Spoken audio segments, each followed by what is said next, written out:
how have we been assigned to this particular part of the planet in terms of people, in terms of parents, in terms of people. This is in terms of existence in this planet. And the other question is, which again triggers my belief in God, is who's the person who controls our life before we are born and after our death? So you believe lots of things. So you believe before you were born you were somewhere, after you're dead you're going to be somewhere else, everything you believe. Too many assumptions. When you have so many assumptions, no way to approach truth, isn't it so? If you want to approach truth, the first thing is, you don't assume anything. Is it so? If you're interested in truth, if you're searching for truth, that means you have not assumed anything, is it so? If you already made your assumption, you're just trying to find a confirmation for your assumption, that is not seeking truth. A true seeker of truth has no assumptions, he's just looking. Shall we just look or shall we try to confirm your assumptions?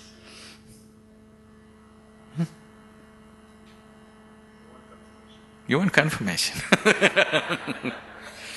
You're right. Does that get you any closer? If I tell you your beliefs are right, does it get you any closer to truth? Does it? You feel better. Oh, okay, I've been right. But nothing gets solved, isn't it? Life doesn't get solved, does it? No. So confirming your belief systems doesn't mean anything. This is a big problem with human beings. They want to be right all the time. This is the biggest problem. In fact, it is the basis of all conflict in the world. I am right, you are wrong. This is the problem, isn't it? Isn't it so? What I believe is right, what you believe is wrong. Isn't this the basis of all problems in the world? Whether it's within the family or in the community or in the world or wherever? Yes? Shall we eliminate that problem a little bit? The first thing you need to do is, after all, they are your beliefs. And your beliefs are not original, picked up, isn't it? Your priest or mullah or father or mother, somebody put it into you, isn't it so? Picked up from somebody. It depends how powerfully they worked on you. And they work pretty powerfully because the business is at stake otherwise. So what you assume may have nothing to do with reality. Now you're trying to understand something which is beyond the physical, with physical context, it won't happen. You're trying to perceive something which is beyond physical through sense perception, such a thing cannot happen. Now you want to measure the depth of the ocean, but you went with a foot scale. You will obviously come with wrong conclusions, isn't it so? If you want to measure the depth of the ocean, your first business is to get the right kind of instrument. Yes? Yes or no? That's your first business, that's all I'm saying. You want to know something beyond the physical. First thing that you need to do is to have a perception which is beyond five senses, which can perceive that which is not physical. Only then you perceive. Otherwise you can only believe or disbelieve, isn't it? If I tell you, God is actually in my pocket, this many people can believe me?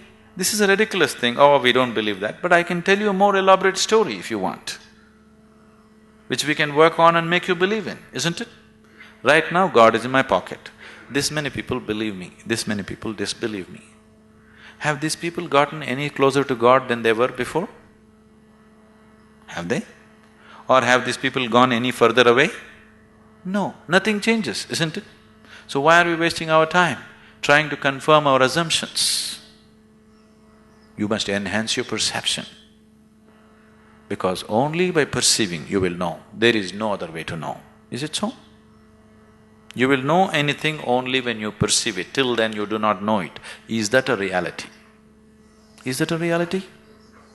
People who are not on talking terms with me, is that a reality? If you perceive, you know. If you do not perceive, you do not know. You are unwilling to admit I do not know, so you believe. isn't it? If you are just trying to pass the social test, belief is a good way to do it.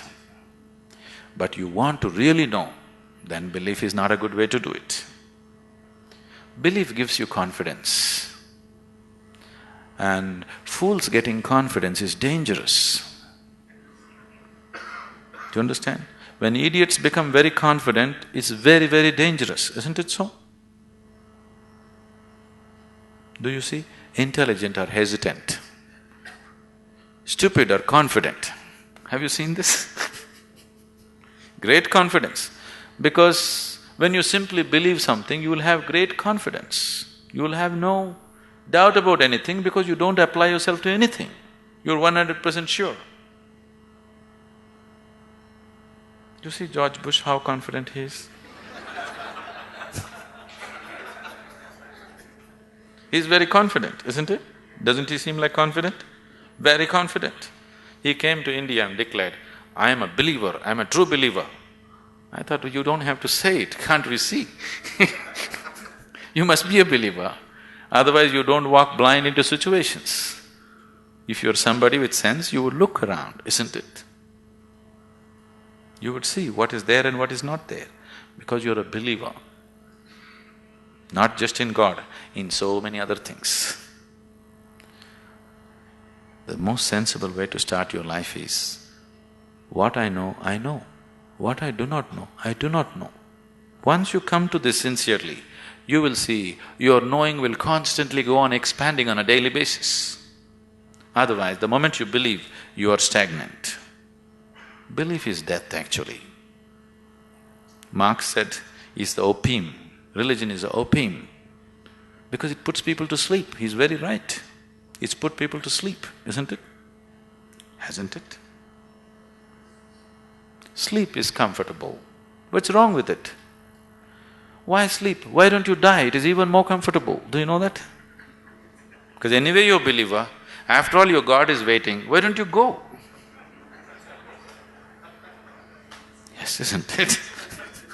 Because anyway you know when you die you'll go to God. What is the problem? Why are you waiting, going to this hospital, all this nonsense? Why don't you go? Why are you delaying your progress towards God? That's not right. You're not a true believer, isn't it?